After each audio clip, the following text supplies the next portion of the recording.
ठीक है चलो, स्टोरी बहुत ज़्यादा बकचोदी है, सुन लो। जब 12th खत्म करी ना तो मुझे बस मेरिट से बाहर आना था। मैं यहाँ नहीं रहना और, तो घर वालों ने कहा ये ड्रॉप कर लो। मैं कहा हाँ दिल्ली जाकर यहाँ नहीं रहेंगे। तो दिल्ली आ गए, KMC में एडमिशन भी हो गया। तो सैम आया था मेरे एक दोस्त मेरिट से मेरे साथ, वो भी KMC में। हम दोनों ने एक PG में रूम ले लिया। काफ़ी आलीशान रूम था, 2 सिंगल बेड थे, अलमारी के नाम पे एक माचिस की डब्बी लगी थी दीवार में।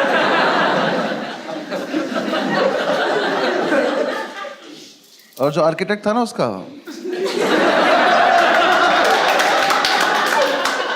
वो थोड़ा नशे में था। उसने 2 दरवाजे बनाए थे, एक दरवाजा सड़क पे ही खुलता था, तो अगर कभी जाने अनजाने में खोल दो तो स्कूटी में लग जाता था किसी की। आदमी बढ़िया जा रहा, भाग जाया था गिर, किसी ने दरवाजा खोल दिया। तो हम उसे ज़्यादातर बंद ही रखते थे क्योंकि हम भी नशे में रहते थे। तो उस कमरे में एक तरफ हम चाय बनाते थे, तो उधर एक बार चाय गिर गई थी, तो उसके ऊपर अखबार बिछा दिया था। तो अब जो हेडलाइन थी वो चिपक गई थी।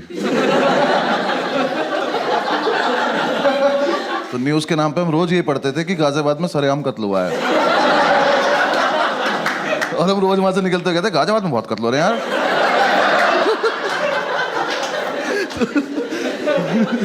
थोड़े दिन हम रहे, फिर हमने डिसाइड किया कि यार दारू पीते हैं।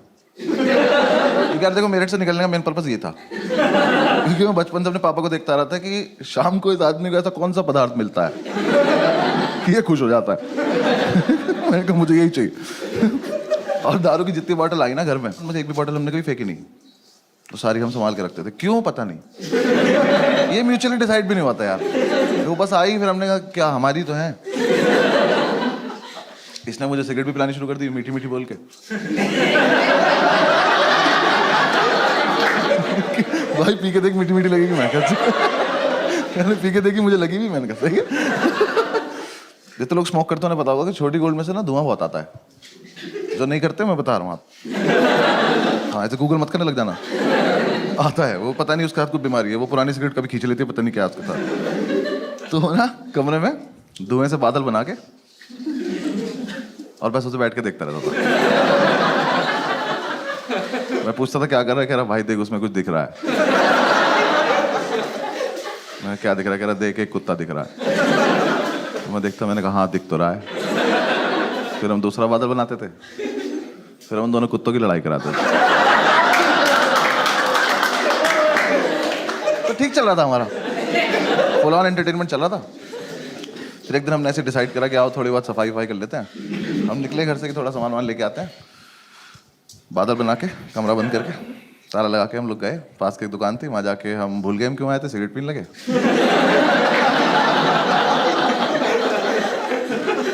फिर याद आया तो मैंने वाइपर लिया, तो इसने बोला कि वाइपर मत ले यार, रख दे वापस। मैं कह रहे वो कत्ल के निशान मिटाने ले लेते।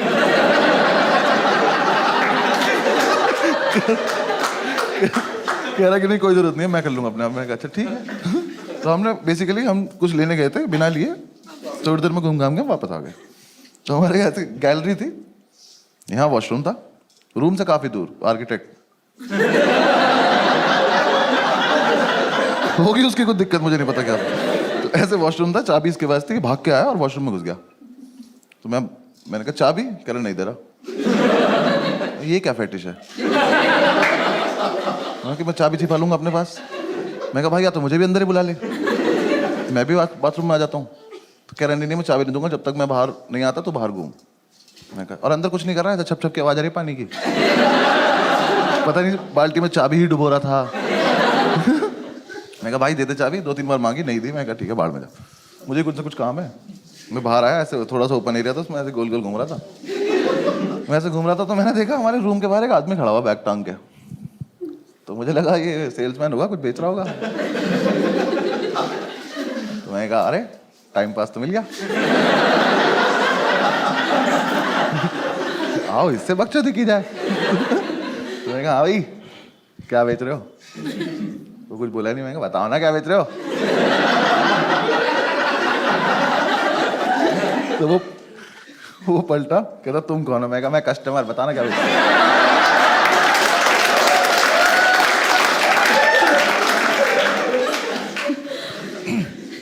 कह रहा मैं सैम का फादर हूं। ये तो कोई बेचने की चीज। तो मुझे समझ नहीं आया इस पर रिएक्ट कैसे करते, मैं बस पलटा में चल दिया। तो कह रहा कहाँ जा रहे हो? मैं कहा मैं कस्टमर ना, कुछ खरीदने जा रहा हूँ। कह रहा सही से बताओ तुम करते क्या हो? मैंने कहा अंकल मैं ना पीछे डांस सिखाता हूँ वहाँ पे ना। कुछ समझ ही नहीं आया। मैं रियाज ही कर रहा था, आप आ गए एकदम से ना। तो थोड़ी दूर में भागा। कह रहे एक सेकंड तुम अनुभव हो ना? आप थोड़ी बात सीरियस होती जा रही है। मैं कहा नहीं। कह रहा मुझे सैम ने बताया तुम्हारे बारे में, और मैं ही सोच रहा हूँ अपने लड़के से स्केच बनवाता है क्या? उस टाइम फोटो तो होते नहीं थे। तो ये क्या दोस्त से हाँ बनाओ, शक्ल बनाओ। तो यार देखो मैं भाग सकता था वहां से, लेकिन फिर मुझे एकदम से लगा कि आज क्या होने वाला है। ये आदमी अभी वॉशरूम से आएगा, ये अपना बाप देखेगा, फिर हम तीनों मिलके कमरा देखेंगे, और ये संसार तमाशा देखेगा। मैं इस मोमेंट को मिस तो नहीं करना चाहता। तो मैं कहा बता देते हैं हम कौन है, क्योंकि देखो मुझे क्या डर था, ये आदमी क्या कर लेगा, वैसे तो है नहीं मुझे पीट देगा, ज्यादा से ज्यादा क्या मेरे घर पे फोन करोगे कर लो, जो अभी टाइम हो रहा है मेरे पापा पक्का फोन उठा के बोलेंगे चीयर्स भाई साहब।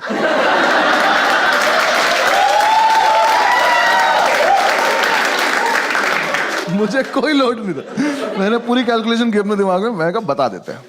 मैंने कहा हाँ अंकल मैं अनुभवी हूँ, मैं तो ऐसे ही मतलब थोड़ा मजाक कर रहा था आपसे। अब उसका मुंह देखे बोलना नहीं चाहिए था कि उससे मजाक कर रहा था मैं।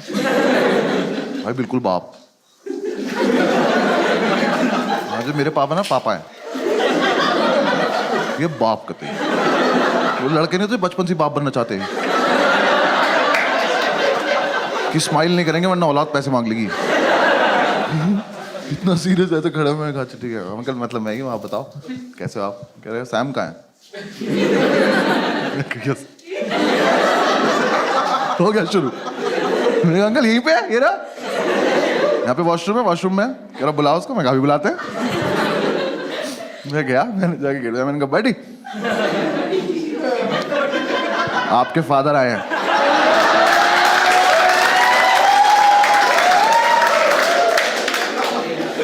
ये चमन चूतिया अंदर से बोला नहीं मिलेगी चाबी।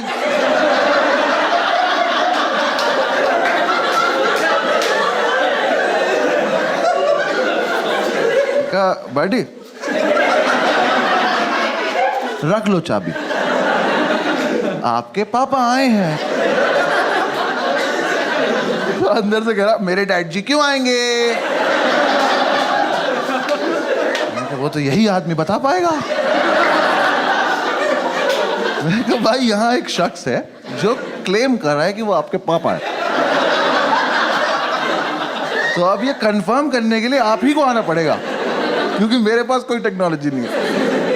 इसको समझ ही नहीं आ रही है बात। इसको लग रहा है मैं चाबी लेने के लिए अलग अलग बहाने बना रहा हूँ। तो अपनी जोन में खुश है। और ये कॉमर्स का था ना, तो ये नया नया कूल बना था दिल्ली।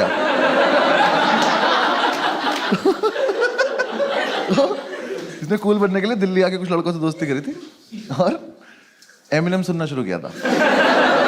पर इसके लिए नहीं था, वो मेरठ का लड़का एमिनेम, समझ रहे हो तुम? वहां के लड़के अभी भी मेमोरी कार्ड को चिप बोल रहे हैं यार।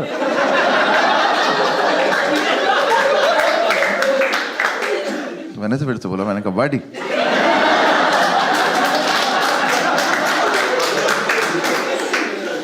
प्लीज मान जाओ, आपके पापा आए हैं। अंदर से कह रहा है buddy love the way you लाई।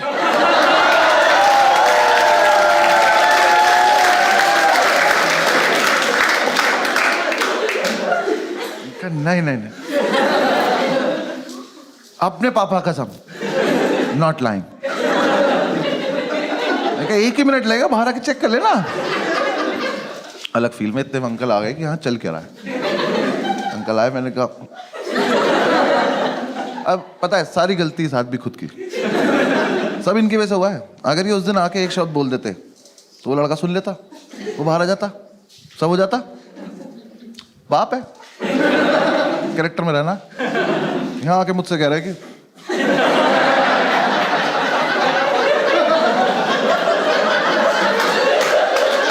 मैं बहन मम्मी मुझसे क्यों बोल रहा हूँ? ये तो रहा लड़का अंदर तुम्हारा। हाँ, बोल दो ना। नहीं, कुछ खड़ा है मैं शांति से। मैंने कहा आ गए।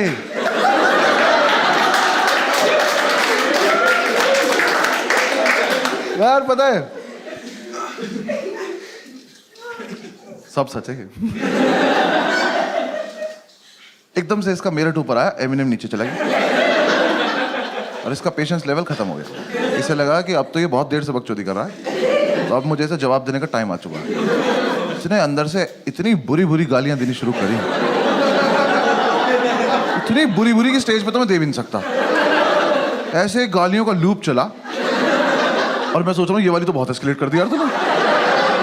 और ऐसे चला चला चला चला चला और एकदम से एक लाइन आई, और तुझे पता है मेरा बाप कितना बड़ा चूतिया है।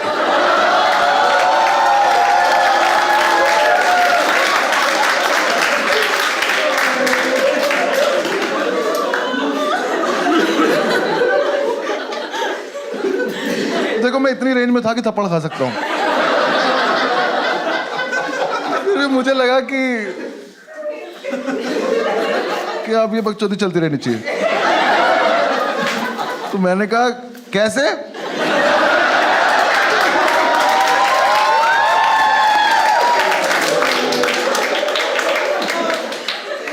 तो कह रहा पता नहीं क्यों आता है दिल्ली, और जब भी आता है एक आलू भुजिया का पैकेट और 4 लड्डू लेके आ जाता है।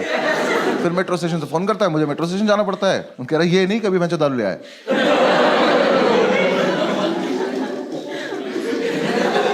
अंकल आपके संस्कार है, मतलब ऐसा ये चल रहा है अभी भी। अब ये किसी और चीज को गाली दे रहा है जो हमें नहीं दिख रही है, अंदर ही कुछ है जिसे ही गाली दे रहा है। मैं कहा अंकल चले यहाँ से, आज का तो हो गया होगा, चले। सारी सुन के जाओगे क्या? इतनी दूर गए होंगे, वॉशरूम के गेट में ऊपर जगह थी, इसने ऊपर से चाबी फेंक दी। कह रहा ले तू भी क्या याद रखेगा? मैं याद रखूंगा? बड़ी एक बार बाहर तो आओ, तुम क्या क्या याद रखोगे? और लेकिन मुझे एक डाउट हुआ कि यार जितनी गाली अंकल ने खाई, ये आदमी अब ये नहीं देखेगा औलाद किसकी है, अब ये मानना चालू करेगा जो आएगा। तो मैं ऐसे महीने अब अंदर नहीं ले जाना चाहता था, क्योंकि मेरे हिसाब से तो सबसे बड़ा जो पिटाई का इवेंट था वो तो रूम ही था ना हमारा। ये तो उससे पहले ही इतना कुछ हो गया, तो मुझे लगा इसे आ जाने देते तभी रूम दिखाएंगे, मैं नहीं जा रहा। अंकल कह रहे चाबी उठाओ। मैंने चाबी उठाई, उठा के खड़ा हो गया। कह रहा चलो, मैंने कहा हाँ चलने चलो। गेट के सामने जाके मैं खड़ा हूँ। कह रहे खोलो, मैं भूल गया कैसे खोलते थे। यार वो ताला भी ना 20-25 बार में खुलता था, मैंने उस दिन चाबी लगाई, कट से खुल गया वो।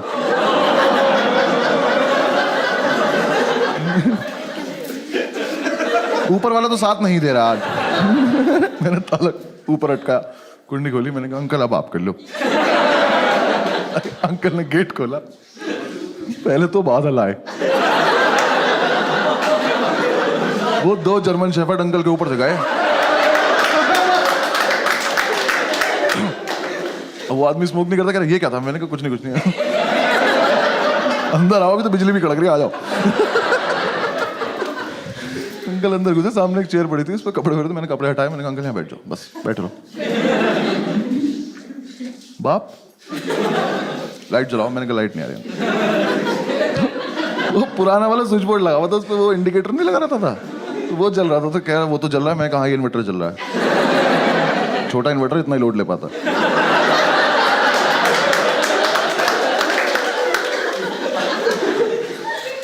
उठे, लाइट जला दिया। मैं कहा इसमें आप अपने आप किया, आपने जो किया। अब देख लो। कमरा देखा, मैंने लाइव हार्ट अटैक आते देखा। उनका हाथ ऐसे दिल पे गया, मैं कहा ये मरेगा मेरे नाम लेगा। मैंने कहा मना करा था ना मैं। बैठ जाओ। तो उन्होंने सारी बोतल देखी। तो पहले तो नहीं ये समझ में नहीं आया कि शराब पीते हैं कबाड़ी काम करते हैं।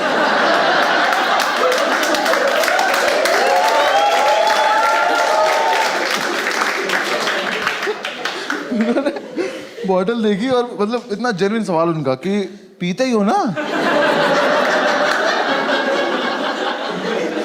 हाँ पीते हुए। और देखा कि साफ सफाई देखी कितनी है।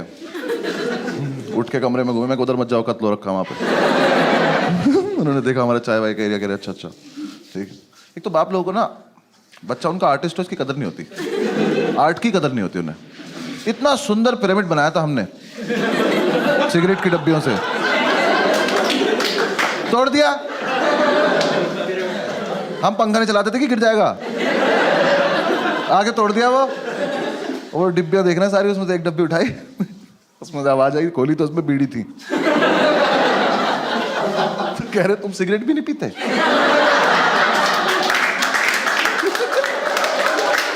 नहीं अंकल पीते हैं, ये रात को 2 बजे का इमरजेंसी वाला है। वैसे भी बहुत पैसे बेचते हो ना आप। भाई वो कैरेक्टर आदमी थे यार वो। सैम उनसे पैसे मांगता था ना कि ये वाली 2 बुक्स चाहिए, पैसे दे दो, तो वही वाली 2 बुक भेज देते थे।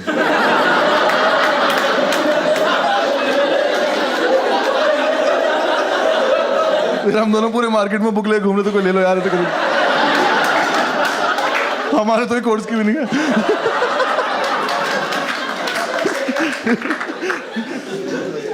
अंकल ने देखा पूरा माहौल वाल, बैठ गए।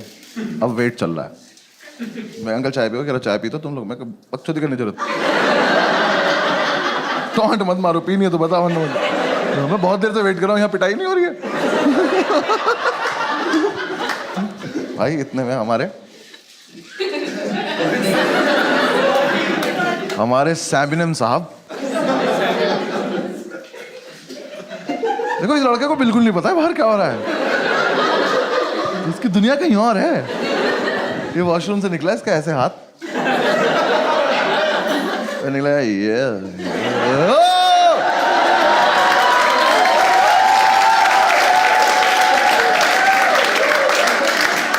वापस बाथरूम में गया, बंद कर लिया और वहीं से चला रहा, पापा माफ कर दो, कभी नहीं करो पापा। अंकल कह रहे बुला के लाओ इसे। मैं फिर मैं बुला के लाऊं यार, अभी आया तो झपट्टा क्यों नहीं मारा आपने इस पे? तो मैं वापस गया, मैंने कहा बड़ी हो गया, आप धप्पा हो गया, आ जाओ। मैं कहा देख लिया पापा ने, आ जाओ। अब कुछ नहीं हो सकता। बाहर आया, कह रहा भाई क्या होगा? मैं कहा मुझे क्या पता, तेरा बाप है भाई। मुझे तो बस देखना है, चल जल्दी। आए रूम में, फैमिली वैल्यूज। भाई नाती पहले पैर छुए। मैं कहा अच्छा आशीर्वाद मिलेगा आपको। बैठा, अंकल ने कहा क्या है सब? कह रहा मैं नहीं करता। अंकल ने मेरी तरफ देखा, मैंने कहा मैं भी नहीं करता। मकान मालिक का है सब। मीठी मीठी बोल के सिगरेट पिलाता है लड़का, बकवास कर रहा मैं नहीं करता। भाई अंकल ने तो थोड़ी देर डांटा कि तुम तो ब्राइट स्टूडेंट हो, मैं कॉमर्स का ही है।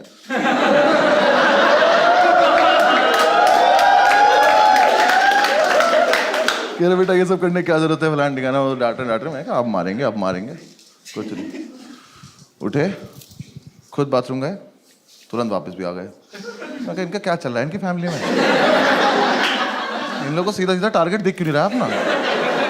सामने मारो पैंच की तरह।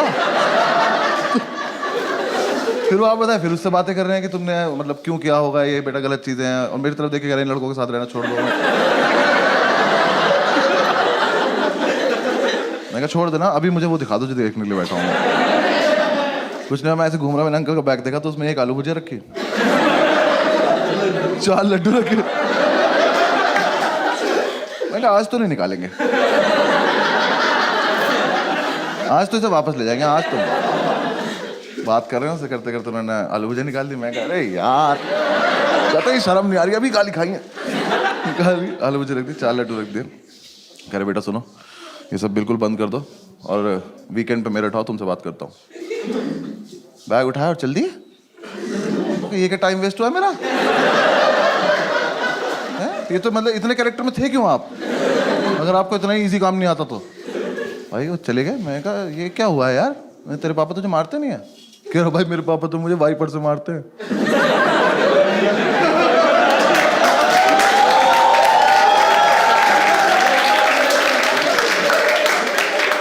मैं कहा तो इसलिए मना कर रहा था क्या? कह रहा भाई बचपन से सिर्फ वाइपर से ही मारते हैं। ये अजीब फेटिश नहीं तुम्हारी बहन, बाथरूम से बहुत ज्यादा लगाव नहीं तुम लोगों को? मेरे और किस चीज से नहीं? कह रहा नहीं भाई उससे ही मारते हैं। मैं तो अब क्या होगा? कह रहा कुछ नहीं, वीकेंड पे मेरठ जाऊंगा और पापा नया वाइपर लाएंगे और फिर उसके बाद आके दिखाऊंगा। चल दिखा दी भाई, ऐसा कर ली। फिर हम थोड़ी देर बैठे रहे, थोड़ा सैड हो गया ये। तो थोड़ी देर बैठे बैठे इसने बोला कि यार ऐसा तो नहीं हम कुछ गलत कर रहे हैं? फिर 5-7 मिनट बाद हमें लगा कि क्या ही गलत कर रहे हैं। फिर 5-7 मिनट बाद हमें लगा क्या ही होता है गलत।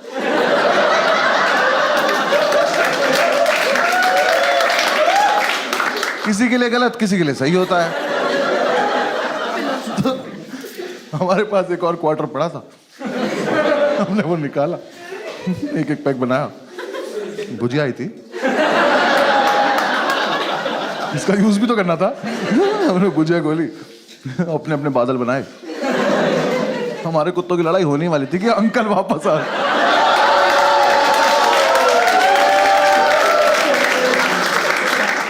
भाई वो दुकान से वाइपर लेने गया था, उन्हें स्वीटी नाम के वाइपर से जो सूता है ना उसको तो घुमा घुमा। अंकल देखे मेरे, uncle love the way you lie.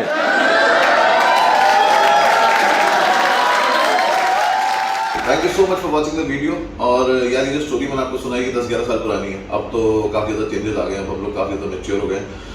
Last lockdown में साथ में ही थे और काफ़ी मैच्योरली बिताया हमने लॉकडाउन। आप लोग देख सकते हैं एक वीडियो में, मैं अभी दिखा रहा हूँ, देखो आप एंजॉय करो। Thank you.